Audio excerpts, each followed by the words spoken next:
इंदौर में 2 महीने के भीतर जानलेवा चीनी मांझे से गला कटने से 2 लोगों की मौत और 13 लोगों के गंभीर घायल होने के खिलाफ हाईकोर्ट ने स्वतः संज्ञान लेकर के ऐसा रुख अपनाया है कि अब न सिर्फ बेचने और रखने वालों की मुश्किलें बढ़ेंगी, बल्कि अगर कोई नाबालिग इस घातक मांझे से पतंग उड़ाते पकड़ा गया तो उसके माता पिता भी कानूनन कटघरे में खड़े होंगे। कोर्ट ने यह साफ कहा है कि प्रतिबंधित चीनी मांझा किसी भी हाल में शहर की छतों और बाजारों में दिखाई नहीं देना चाहिए। इंदौर हाई कोर्ट की डबल बेंच ने जिला प्रशासन के अधिकारियों को कड़ी फटकार लगाते हुए चेतावनी दी कि चीनी मांझे की बिक्री, स्टॉकिंग और उपयोग पर तुरंत और कठोर कार्रवाई की जाए। कोर्ट ने स्पष्ट किया कि यदि किसी नाबालिग द्वारा यह जानलेवा मांझा उपयोग में लेते पाया गया तो उसके अभिभावकों पर भी बीएनएस 2023 की धारा 106(1) के तहत कार्यवाही होगी। यानी कोर्ट में स्पष्ट किया है कि अब बच्चा है, क्या कर लेगा जैसे बहाने नहीं चलेंगे।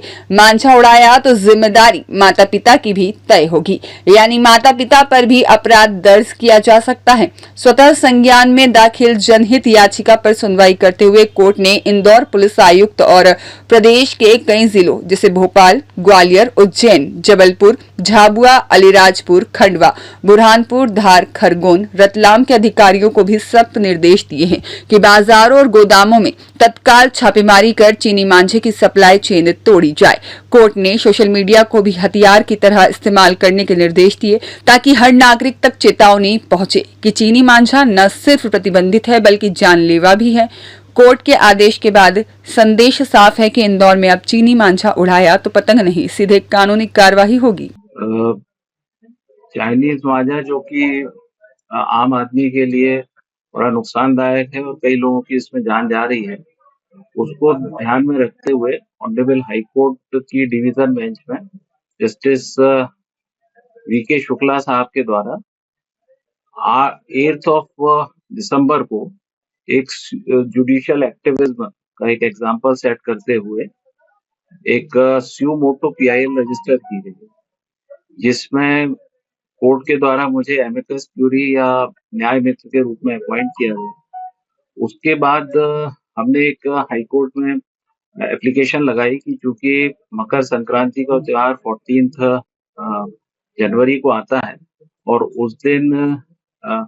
पतंग ज्यादा उड़ाई जाती है और उस समय इसके चांसेस ज्यादा हैं कि ऐसे एक्सीडेंट्स हो।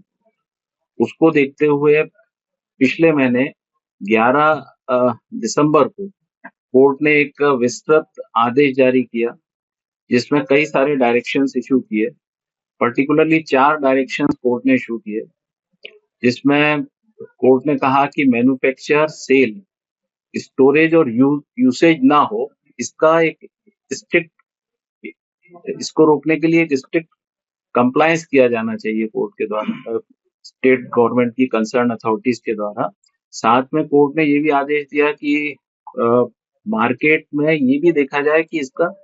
मांझे का जो चाइनीज मांझा है इसका सर्कुलेशन को रोका जाए। तीसरा बड़ा इंपॉर्टेंट कोर्ट ने ऑर्डर दिया। कोर्ट ने कहा, ऑर्डर क्या, डायरेक्शन दिया। कोर्ट ने कहा कि इसको, क्योंकि बहुत से लोगों को पता नहीं रहता, तो इसको सोशल मीडिया पे और प्रिंट मीडिया पे ज्यादा से ज्यादा सर्कुलेशन में लाया जाए ताकि लोगों को ये पता रहे कि इसको यूज नहीं करना है और इसके लीगल और पीनल कंसिक्वेंसेस हैं, क्योंकि बीएनएस की धाराओं के तहत ये अपराध की श्रेणी में भी आता है। अब क्योंकि yesterday this case was listed, उस दिन पिछली डेट पर कोर्ट ने कहा था कि भाई स्टेट गवर्नमेंट अथॉरिटीज इस बात के लिए कंप्लायंस रिपोर्ट भी कोर्ट में पेश करें। कोर्ट के जुडिशियल एक्टिविज्म को ध्यान में रखते हुए स्टेट गवर्नमेंट की अथॉरिटीज ने भी इसको बड़े पॉजिटिव तरीके से लिया और स्टेट गवर्नमेंट ने भी अपने अथॉरिटीज में बड़ी तत्परता दिखाते हुए, इवन डिस्ट्रिक्ट कलेक्टर भी कोर्ट में प्रेजेंट थे। इन्होंने भी बताया कि हम इसको सीरियसली इम्प्लीमेंट कर रहे हैं और पर्टिकुलरली कोर्ट ने उन्होंने स्टेट गवर्नमेंट की अथॉरिटीज ने इस बात के डायरेक्शंस भी इशू किए हैं कि अब इसको जो बीएनएस की धारा 106(1) के तहत अपराध रजिस्टर किया जाएगा अगर किसी ने इसका कंप्लायंस नहीं किया है तो। कल भी किसी और टिप्पणी करी है कल कोर्ट ने, हाँ, कल कोर्ट ने ये सब टिप्पणी की है कि इसका स्ट्रिक्ट कंप्लायंस नहीं हो रहा है। और क्योंकि डे बिफोर यस्टरडे मेरे ख्याल से 10 तारीख को एक व्यक्ति की जो 45 वर्ष का था, जिसकी नायलॉन चाइनीज नायलॉन मांझे से इससे उसकी डेथ हो गई। तो और भी हमने एक लेडी एडवोकेट को, बहुत सारे प्रिंट मीडिया और सोशल मीडिया पे ऐसे केसेस रजिस्टर नहीं भी हो पाते हैं, देख भी नहीं पाते हैं लोग, लेकिन कई लोगों को हताहत होते हैं। तो ऐसे ही एक महिला वकील थी जिनके गले में उसका आहत हुई थी, तो उनको भी कोर्ट में हमने पेश किया था। तो कोर्ट में अब मुझे लगता है कि चूंकि मकर संक्रांति का त्योहार 14 तारीख को आ रहा है, उसके तहत स्टेट गवर्नमेंट पूरी सजगता के साथ इसको करेगी और 16 तारीख अगली डेट कोर्ट में लगाई है। वकील साहब, इसमें कोर्ट ने ये भी ऑब्जेक्शन दिया है कि जो बच्चा परिजन बच्चों को पतंग उड़ाने हाँ, के लिए एग्जैक्टली, हाँ। कोर्ट ने इस बात को भी ध्यान रखा है कि अगर कोई बच्चा, क्योंकि अधिकतर स्टूडेंट और यंगस्टर्स ही पतंग उड़ाते हैं, तो अगर कोई ऐसा व्यक्ति भी पकड़ा जाता है तो उसके पेरेंट्स और उसके जो गार्जियंस हैं उनके ऊपर भी मुकदमा दर्ज किया। ब्यूरो रिपोर्ट, सत्याग्रह न्यूज, मध्य प्रदेश।